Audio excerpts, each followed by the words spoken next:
Welcome to this episode of Adam Answers. This time I'm going to be answering a question that was submitted through YouTube. The question comes from somebody with the handle at Lawrence Robinson 7702. So first of all, thanks very much for submitting this question.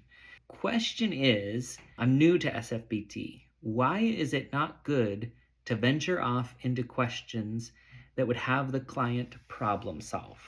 Lawrence, this is a really great question, and it gets at, in essence, the theory of change. Why do we do what we do? And one of the things I would say is that if we get to a place where we're problem solving, let me give you an example of what problem solving is.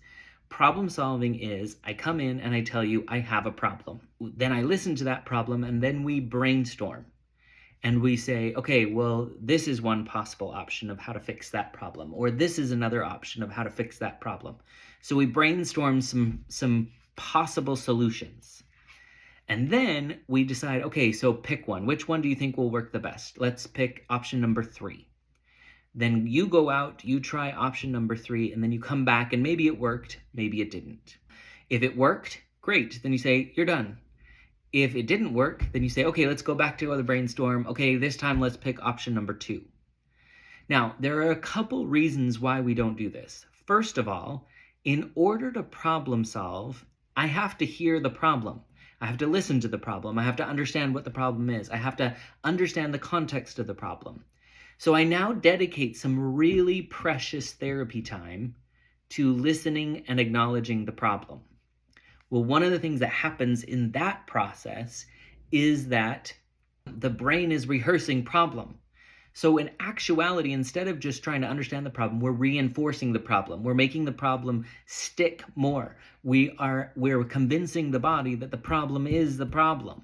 And so we're actually making our job of solving the problem more difficult. So that's the first issue with this kind of traditional problem-solving approach. The second reason that we don't really venture into problem solving is because it's limited. It changes one particular instant, but it doesn't create a larger impact. And so one of the things we're doing as solution-focused practitioners is we're saying, give me a desired outcome. What's your desired outcome? What are you hoping will be different? And one of the things that we're really hoping for when we get a desired outcome is we're hoping for what's different about you? What's changed in you? Who are you now if this change occurs? When we get to this identity transformation, what actually ends up happening is that you're a different person. You're a different version of yourself. So now you go out as a different version of yourself and you interact with everything differently. You interact with that particular problem or situation differently, but you interact with it as the changed version of you. So now we're not just solving one particular slice of life, but we're saying if you become the kind of person you want to become, what's different about the way you interact with that problem? What's different about the way that you perceive that problem? And so change is actually change in you, not change in circumstances. So one of the risks of doing problem solving is that people can start to argue and say, well, that solution won't work because of this, or you don't understand the context in this, and so that won't work.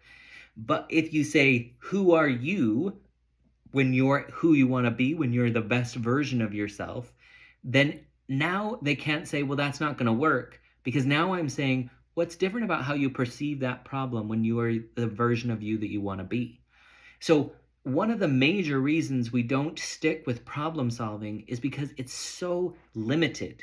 It only addresses minute issues rather than changing life in general.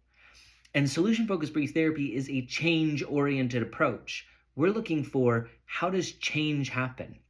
So I think the other final thing of why we don't go down this problem-solving route is because then, if it works or if it doesn't, if this problem solving works or doesn't, then the client can blame us. They can say, oh my gosh, I went home, I did that thing you told me to do, and it worked. Thank you so much. Well, then the next time they encounter a problem, they have to come and see me, and I have to tell them how to fix that problem again. Whereas if I say, if you're the version of yourself that you really want to be, The next time they encounter something difficult, they can remember, if I'm the version of me that I want to be, how would I interact with this problem or this situation? So they aren't dependent on me. They don't give me the credit for having changed them or fixed them. However, if they come back and they say it didn't work, they also blame me. They take no responsibility for, I wasn't actually the version of myself that I wanted to be. So whether it's success or failure, I get blamed for the outcome. And therapy isn't about me. It's about my client. And so we want to be really careful to do descriptions, because then our clients can take all of the credit for their successes. They can take all of the responsibility for the change. And that's where change needs to occur, with them, not with me.